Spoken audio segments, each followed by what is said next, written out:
Dans l'assemblée des saints, assoiffé je me tiens, que ton onction descende sur moi.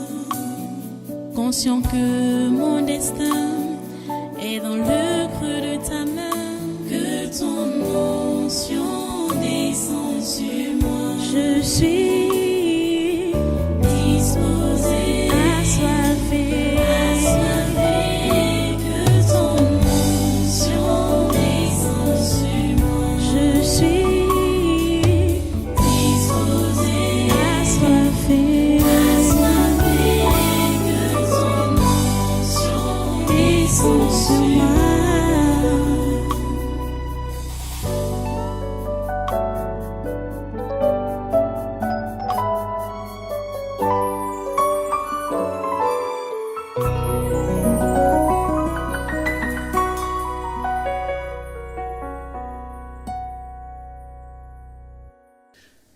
Il y a certaines personnes qui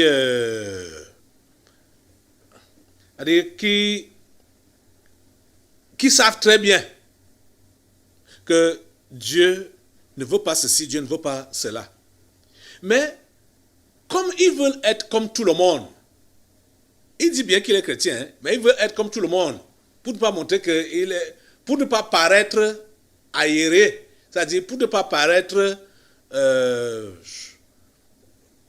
c'est-à-dire, soit inculte ou non éduqué, ou non averti, ou non avisé, ou non éclairé.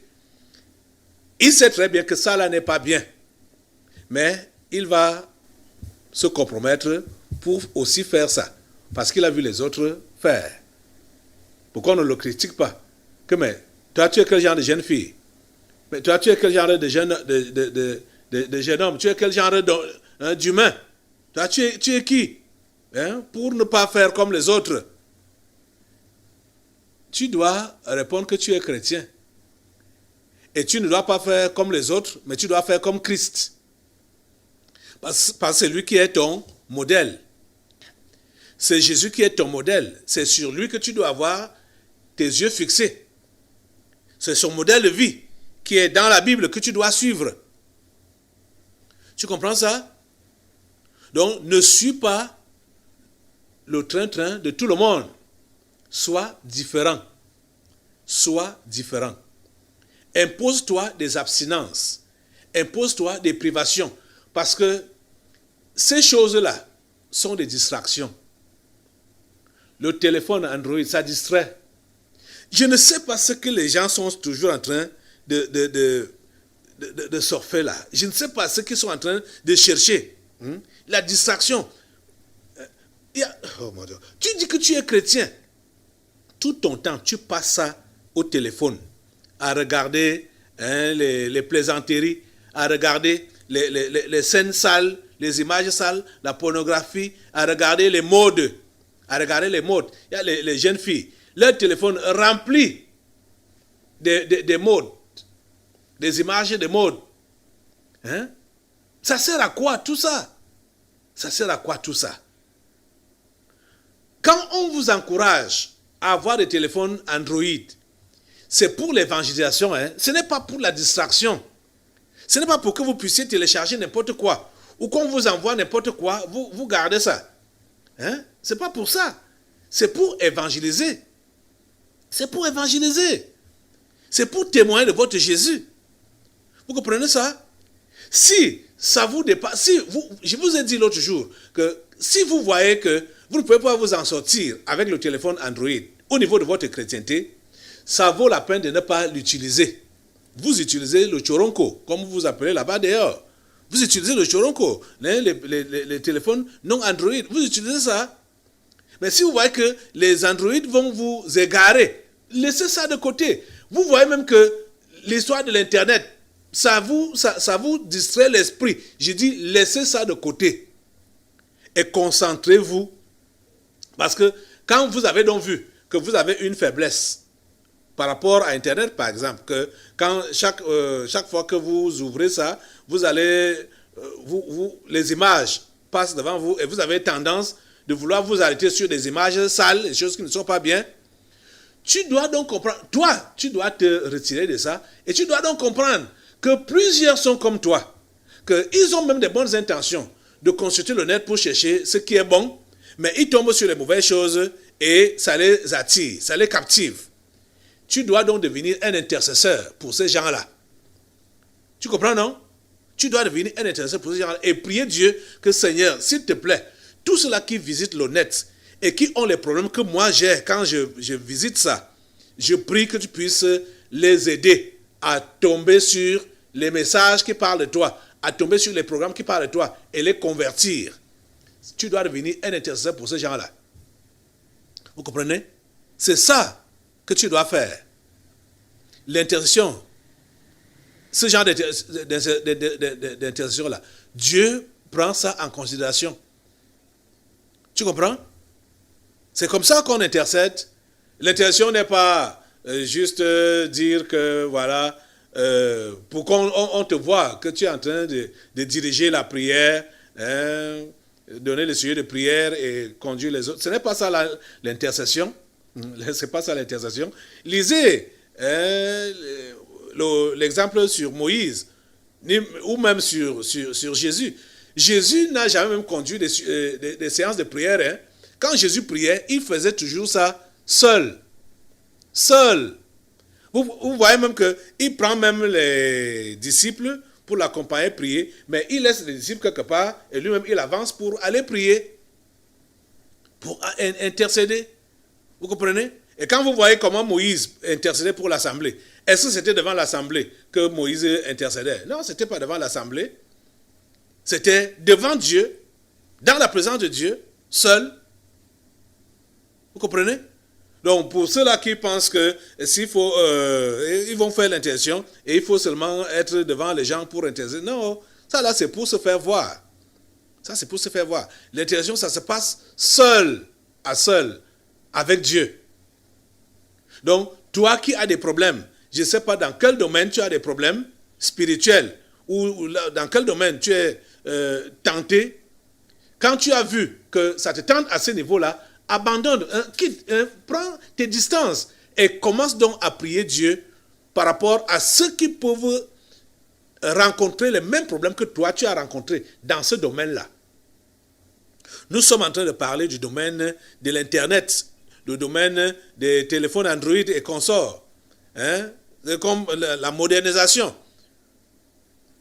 la question des modes et tout ça là. Hein. Vous voyez, quand vous allez être attiré par ces choses-là, ça distrait votre esprit.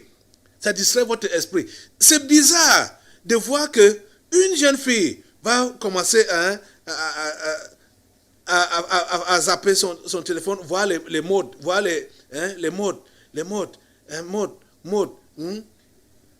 Oh, ça sert à quoi? Ça sert à quoi? Entre nous.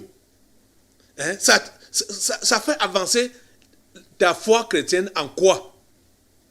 Ça te distrait. C'est ça la distraction.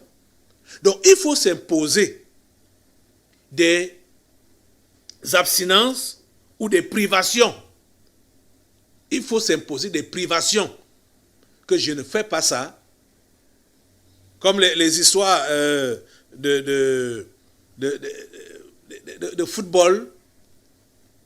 Hein? Des distractions là. Toutes ces distractions là. Ça ne sert à rien. Mais regardez les amis. Je veux que vous ayez vraiment les yeux ouverts. Hein, pour voir que le diable et ses agents, ils ne s'amusent pas, ils ne blaguent pas. Est-ce que vous voyez ce que Satan et ses agents ont fait en ces temps-ci? Tout ce qui était tout ce qui est là-bas là comme distraction, ils ont décidé de faire surseoir d'abord tout ça pour arriver à leur objectif. Leur objectif était quoi? Détruire la foi chrétienne. C'était là leur objectif. Détruire la foi chrétienne. Et pour détruire la foi, non seulement détruire la foi chrétienne, surtout détruire les Africains, détruire l'Afrique. Ils ont décidé de mettre tout à l'arrêt. Ils se sont imposés. Hey, Anti. Vous ne comprenez pas ce qu'on appelle payer le prix. Hein? Vous ne comprenez pas cela. Au niveau de la foi chrétienne, il faut payer le prix. Ça dit, pour que les choses aillent comme Dieu le veut, pour qu'il y ait le salut des gens en masse, il faut payer le prix. Le diable et ses agents comprennent ça, qu'il faut payer le prix. Ils ont payé le prix en suspendant toutes les distractions. Vous savez comment les Blancs aiment les distractions.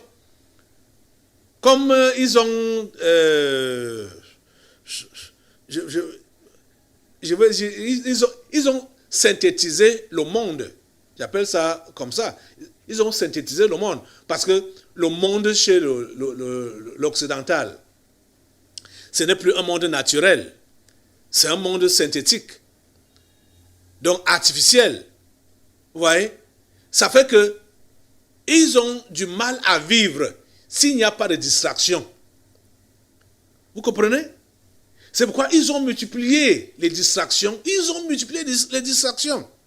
Mais regardez, quand ils ont donc voulu mettre un terme à la foi chrétienne, à la chrétienté, et détruire les Africains, ils ont arrêté ces distractions-là. Ils ont arrêté ça. C'était un prix à payer. Donc pour arriver à leur but, tu ne peux pas continuer à être distrait. Tu ne peux pas continuer à te lancer dans des futilités et être utile et arriver au but que Dieu a dessiné pour toi. Jamais. Il faut que tu t'imposes des abstinences. Tu comprends?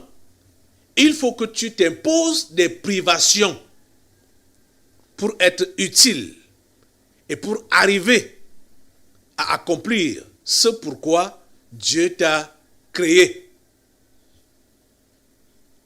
Tous ceux qui combattent s'imposent toute espèce d'abstinence et ils le font pour obtenir une couronne corruptible. Mais nous faisons-le pour une couronne incorruptible. Vous voyez que nous sommes exhortés à nous imposer des abstinences. Nous sommes encouragés à nous imposer des privations pour obtenir une couronne incorruptible. Tu comprends? Quand tu vois que une certaine relation ou une certaine compagnie n'encourage pas ta foi, comme je parlais à ma fille Blessing hier, de se défaire des mauvaises compagnies, des mauvaises gens qui l'entourent. Quand tu vois que tu as une compagnie qui ne va pas aider au salut de ton âme ou à la réalisation du plan de Dieu dans ta vie, il faut te défaire de cette compagnie-là. Il faut quitter cette compagnie-là. Je vous dis, payez le prix. Imposez-vous toutes sortes d'abstinences pour que vous puissiez être meilleur, le meilleur. Pas en comparaison avec quelqu'un d'autre. Je dis en comparaison avec vous-même. Donnez le meilleur de vous-même, comme Dieu le veut. Vous comprenez? Donc, des gens futiles autour de vous là, ne collaborez pas avec eux. Des distractions futiles. Abandonnez cela. Abandonnez cela. Et ce temps que vous perdiez dans ces distractions-là, consacrez ça pour les choses de Dieu. Consacrez ça à la prière. Consacrez ça à l'étude de la parole. Consacrez ça au témoignage. Vous comprenez? Consacrez ça à l'intercession. Ce temps que vous étiez en train de perdre là, vous êtes en train de comprendre? Il faut payer le prix. Il faut payer le prix. Et Paul prend maintenant l'exemple sur lui-même. Donc, Paul n'est pas le style qui donne juste des leçons de morale comme ça, là, que faites. Mais il prend l'exemple sur lui-même. Et il dit, au verset 26 donc, de 1 Corinthiens 9, « Moi donc je cours, non pas comme à l'aventure. » Donc je cours, je sais où je vais. Oh mon Dieu. Je cours. Mais je sais où je vais. Je sais où je me dirige. Je sais où Dieu me conduit. Je sais où je pars. Toi, en tant que chrétien, est-ce que tu sais où tu pars? Est-ce que tu sais où tu vas? Si tu savais où tu partais, tu n'allais pas t'arrêter n'importe comment dès qu'on t'interpelle. Jésus a donné des consignes simples. Bon, peut-être, on peut même considérer ça comme anodin. Quand il envoyait les disciples d'aller évangéliser, il était question de ne même pas s'arrêter en route. Donc, de ne pas se laisser distraire. Ça paraît anodin. Mais on le comprend maintenant.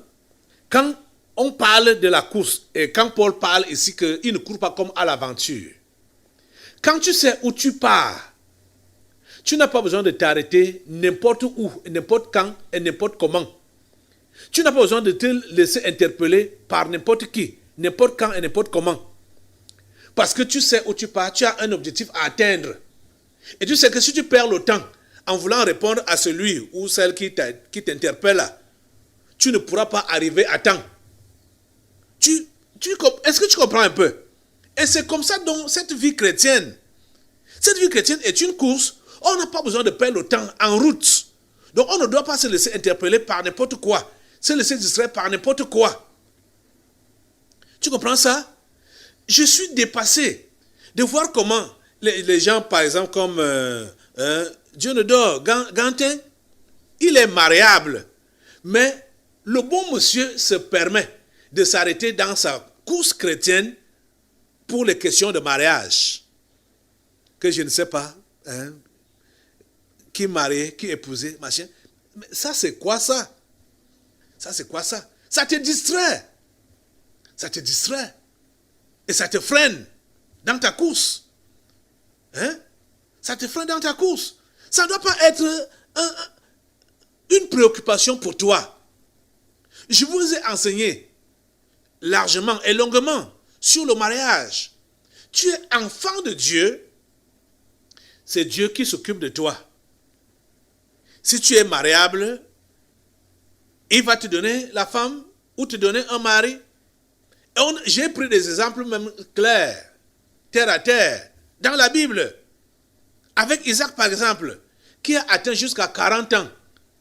Isaac n'est pas sorti avec une seule fille. À 40 ans, il était le fils d'Abraham, un riche héritier. Il n'était pas dérangé.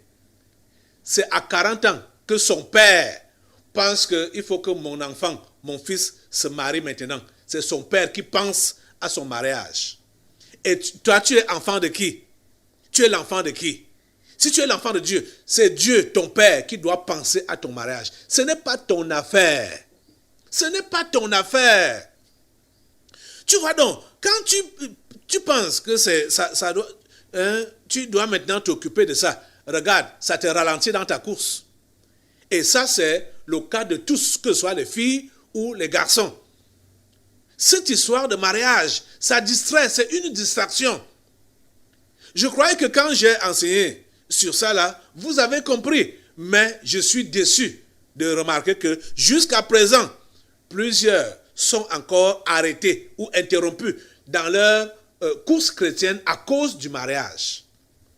C'est bizarre. C'est bizarre de vous laisser distraire par ces choses-là. C'est bizarre. Oh mon Dieu, aidez-les. Tu comprends? Donc, vous autres, vous courez comme à l'aventure. Votre vie chrétienne est comme une aventure. Une aventure. Parce que quand on va à l'aventure, on a tout le temps à perdre n'importe où. Bon, parce qu'on prétend que on va peut-être découvrir. Quand on apprend que voilà, arrête-toi ici, on s'arrête, on ne sait pas. On va peut-être apprendre à ce niveau-là, machin. Mais la vie chrétienne, la course chrétienne, ne demande pas la dispersion. Ça ne demande pas la distraction. Tu dois aller droit au but.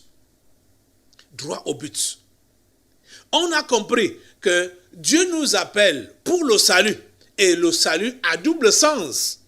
Et c'est ça même que Paul, on va finir la lecture maintenant, on va bien voir ça. Le salut à double sens, ça veut dire quoi? Le salut de notre âme personnelle et le salut des âmes des autres. C'est pour cela que Dieu nous a appelés pour le salut, pour que nous puissions sauver nos âmes et sauver les âmes des autres. C'est là le but du salut. C'est là le but de Dieu en nous appelant. Pour sauver nos âmes et sauver les âmes des autres. C'est notre objectif. Donc, c'est l'objectif là-bas, le but à atteindre. Voilà ça. Sauver nos âmes et sauver les âmes des autres. Ne soyez pas dispersés par des choses futiles. Ne soyez pas dispersés par des choses futiles. Je vous en prie. Donc, tout ce que vous êtes appelés à travailler, que soit, je dis, tout ce que vous êtes appelés à travailler ou à faire dans n'importe quel secteur, ça doit viser ces deux objectifs-là. Du moins, ce objectif-là, unique, à double sens, c'est-à-dire sauver votre âme et sauver les âmes des autres. C'est pour cela que vous existez. C'est pour cela que vous avez été sauvés. Vous comprenez? C'est pour cela que vous existez. Et c'est pour cela que vous devez mourir. Pour votre salut et le salut des autres. Toute autre chose qui s'interfère pour vous dévier de cet objectif-là, vous devez mettre ça de côté. C'est de l'aventure. C'est de la distraction. Tu comprends ça? Oh mon Dieu. Oh Seigneur, aide ces gens à comprendre. Paul dit donc, verset 26, « Moi donc je cours, non pas comme à l'aventure. » Est-ce que tu peux enlever l'idée du tourisme dans ta chrétienté aujourd'hui? Parce que quand on parle d'aventure, c'est également le tourisme. Donc il y a des gens qui sont à l'église comme des touristes. Il y a des touristes chrétiens, des touristes chrétiens. Donc ils sont là pour découvrir des sites, découvrir les milieux, les lieux, découvrir. La chrétienté n'est pas un tourisme. Ce n'est pas de l'aventure. Il y a un but à atteindre. Il y a un but à atteindre. Et le but à atteindre, c'est le salut. Le salut de ton âme et le salut des autres. C'est le but à atteindre. C'est le but de la chrétienté. Le salut. C'est de ça qu'il est question. Ce n'est pas l'aventure. Ce n'est pas la distraction. Ce n'est pas du tourisme. La chrétienté n'est pas du tourisme. Vous voyez donc, ceux-là qui se perdent quand ils sont à l'église, ils se perdent facilement. C'est parce qu'ils ne savent pas le but de la chrétienté. Ils n'ont pas ça dans leur tête. Ils n'ont pas ça dans leur comportement. Le but de la chrétienté. Quand tu sais que la chrétienté, c'est pour... Le but de la chrétienté, c'est pour le salut. Tu ne vas pas t'amuser avec ce salut-là. Le salut de ton âme et le salut des âmes des autres. Tu ne vas pas t'amuser. Donc, les histoires même de privation, d'abstinence, ça, tu t'imposes ça naturellement parce que tu ne veux pas te perdre et tu ne veux pas perdre les autres. C'est quand tu ne sais pas quel est le but donc de la chrétienté, qui est donc le salut, c'est là que tu te lances dans des aventures. C'est là que tu te lances dans le tourisme. C'est là que tu te lances dans toutes sortes de plaisirs. Parce que tu ne sais pas de quoi il est question. Tu comprends ça? Paul dit, moi, donc, je cours non pas comme à l'aventure, je frappe non pas comme battant l'air. Donc, le combat spirituel qu'il mène, ce n'est pas à l'aveuglette. Il connaît la cible. Il sait où frapper. Il sait où cogner. Vous comprenez? Je frappe non pas comme battant l'air. Et, verset 27, il dit donc, mais je traite durement mon corps et je le tiens assujetti. Tu as donc compris? Quand on parle des abstinences, tu comprends que c'est ton corps, la chair, qui doit être éduquée. Ta chair, la chair, elle doit être éduquée. Tu dois la maintenir assujettie. Ça ne doit pas te pousser à n'importe quelle pulsion, à n'importe quoi, à n'importe quelle bêtise. Tu dois te maintenir ta chair assujettie. Ça veut dire quoi? Ta chair doit devenir ton sujet. Ce n'est pas ta chair qui te commande, c'est toi qui commandes à ta chair. Donc, ces pulsions charnelles-là ne doivent pas l'emporter sur toi. Tu dois te contrôler. Tu dois te maîtriser. Tu vois? Tu ne vas pas donc laisser tes pensées aller n'importe où et là où tes pensées sont allées, attirer ta chair là-bas, attirer ton corps là-bas. Non! Ton corps doit être sous ton pouvoir, sous le pouvoir de ton esprit. Ton corps. Donc tu ne le laisses pas faire n'importe quoi. Parce que ta chair a envie de boire, tu bois. Parce que ta chair a envie de forniquer, tu forniques. Parce que tu veux bien paraître, tu mens. Tu veux bien paraître, tu mens. Tu vois, tu veux qu'on te voit, qu'on t'apprécie, tu mens, tu te compromets. Vous voyez, la compromission, le mensonge et tout ça là, c'est pour satisfaire la chair. C'est le moi qui veut être satisfait. Quand les gens font ces choses-là, soit quand ils se compromettent ou quand ils mentent. Vous voyez, c'est pour leur moi. Tu dois maintenir ta chair assujettie. Cette histoire que nous portons là, c'est juste une tente, la carcasse qui porte notre vrai être. Notre vrai être, c'est notre esprit. Et on ne doit pas se laisser entraîner, diriger par les pulsions de cette chair. Elle va périr. Elle va rentrer dans la poussière. C'est notre esprit qui part à la rencontre de Dieu, ou notre esprit qui part en enfer quand on n'a pas obéi à Dieu. Étant dans notre corps physique-ci. Vous comprenez ça? Devenez maître de vous-même aujourd'hui. Devenez maître de votre chair, de votre corps aujourd'hui. Même de votre âme. Maître de votre corps, de votre âme. Devenez cela aujourd'hui. Votre esprit doit avoir la dominance sur votre âme et sur votre corps. Tu comprends ça? C'est ça que Paul dit ici. Mais je traite durement mon corps et je le tiens assujetti. Paul n'est pas indulgent vis-à-vis de son corps. Tout ce que ton corps te demande de faire, qui va à l'encontre de la volonté de Dieu, ne fais pas ça. Et déjà, les réclamations de la chair, ça va seulement à l'encontre de la volonté de Dieu. Il n'y a rien que la chair peut te demander qui concorde avec la volonté de Dieu. Jamais. Jamais. Ta chair te demande dors. Quand Dieu te dit veille et prie. Ta chair te demande mange. Quand Dieu te dit jeûne. Ta chair te demande fornique. Quand Dieu te dit abstiens-toi. Les choses que la chair te demande, c'est des choses que Dieu refuse que tu fasses. Et écoute ici, Paul nous fait donc comprendre que c'est nous-mêmes qui devons être les patrons de notre chair, de notre corps. Aujourd'hui, prends cette position de patron de ton corps là. Assujettis-le. Il devient ton sujet et non ton maître. À partir d'aujourd'hui. Tu comprends? Impose-toi des abstinences. Impose-toi des privations pour arriver au but de ta foi chrétienne. Et le but de ta foi chrétienne, c'est le salut de ton âme et le salut des âmes des autres. Voilà le but. Voilà l'objectif. Parce que quand vous allez entendre par exemple ce qu'on a lu de Paul là, qui dit « Je cours vers le but ». Le but c'est quoi? Quand il dit je cours vers le but. Le but c'est quoi? Le but c'est le salut de ton âme et c'est le salut des âmes des autres. Et c'est ça même qu'il a dit également ici. Je repars au verset 27 de 1 Corinthiens 9 là. Mais je traite durement mon corps et je le tiens assujetti, de peur d'être rejeté, de peur d'être moi-même rejeté après avoir prêché aux autres. Donc, pour sauver son âme. C'est pour cela qu'il traite durement son corps. Donc, pour arriver au but. Le but, c'est quoi? C'est le salut.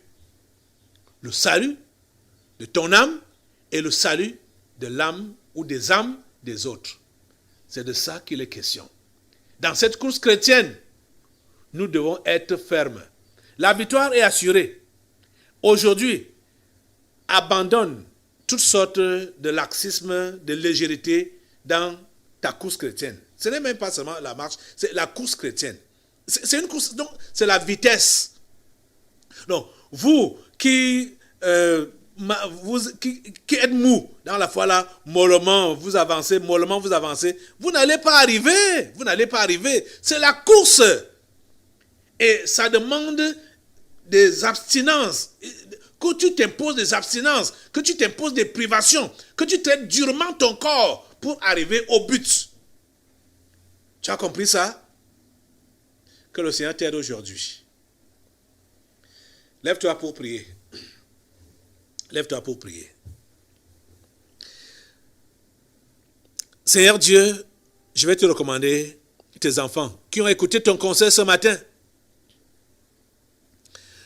Je sais que tu leur as parlé. Je sais que tu n'as pas parlé en l'air. Je sais que tu es désireux de les voir changer, transformer. S'il te plaît, Seigneur, donne-leur la bonne volonté. Donne-leur la bonne volonté. Seigneur, s'il te plaît, cette bonne œuvre que tu as commencée en eux, Seigneur, amène cela à la perfection. Seigneur, je prie que tu puisses intervenir dans cette vie. Tous ceux-ci qui ont été nonchalants depuis qu'ils croient, depuis même qu'ils viennent ici à l'église et pensent qu'ils ont commencé avec toi alors qu'ils n'ont même pas encore commencé, comme cette femme dont on parlait hier, qui est dans le sommeil, vous courez en dormant. Oh, Anti. Plusieurs sont comme ça. Ils pensent courir alors qu'ils sont dans le sommeil. Seigneur, réveille-les ce matin. Seigneur, réveille-les ce matin. Seigneur, réveille-les ce matin. Au nom de Jésus, réveille-les ce matin. Prie Dieu pour qu'il réveille ton esprit. Prie Dieu pour qu'il réveille ton esprit. C'est une question d'esprit. Hein? Vous voyez que ceux-là qui dorment même physiquement là, à l'église ici, c'est parce que leur esprit est endormi. C'est pour cela qu'ils dorment physiquement. Tu ne peux pas aller dans la présence de Dieu et commencer à dormir si ton esprit est en éveil. Demande à Dieu de te réveiller et de te maintenir en éveil. Seigneur, réveille-les et maintiens-les en éveil, s'il te plaît, Seigneur. S'il te plaît, Seigneur, agis ce matin dans ces précieuses vies. Agis ce matin dans ces précieuses vies, au nom puissant de Jésus. Merci au Dieu parce que tu le fais. Merci Seigneur parce que tu le fais. Merci parce que tu touches chacun maintenant. Et merci parce que tu permets à chacun de s'engager dans la course. La course chrétienne est de ne pas se laisser distraire par quoi que ce soit. Oh Dieu, merci de le faire. Au nom puissant de Jésus, j'ai prié. Amen. Amen. Assois-toi. Nous allons encore passer aux interpellations aujourd'hui par le biais de ces esprits que j'ai mis toujours en cage. Il s'agit du voyageur, les raccourcis et la religion. Et les trois piliers, hein, on peut dire les trois piliers, j'appelle ça de la mondanité, le moi, l'oubli et les jalons de la déviation. Il y a le dépassement dans la vie de ceux qui se lamentent, l'indépendance et l'instant de réflexion. Il y a la déviation et la noyade. Il y a la souffrance inutile. Il y a les esprits familiers et l'oubli. Il y a la mort prématurée. Il y a la théorie du non-accomplissement. Ces esprits, par groupe, vont procéder maintenant aux interpellations. Donc, après ces interpellations, nous allons passer aux délivrances prophétiques. Dans l'assemblée des saints, assoiffé je me tiens, que ton nom onction descend sur moi. Conscient que mon destin est dans le creux de ta main, que ton onction descend sur moi. Je suis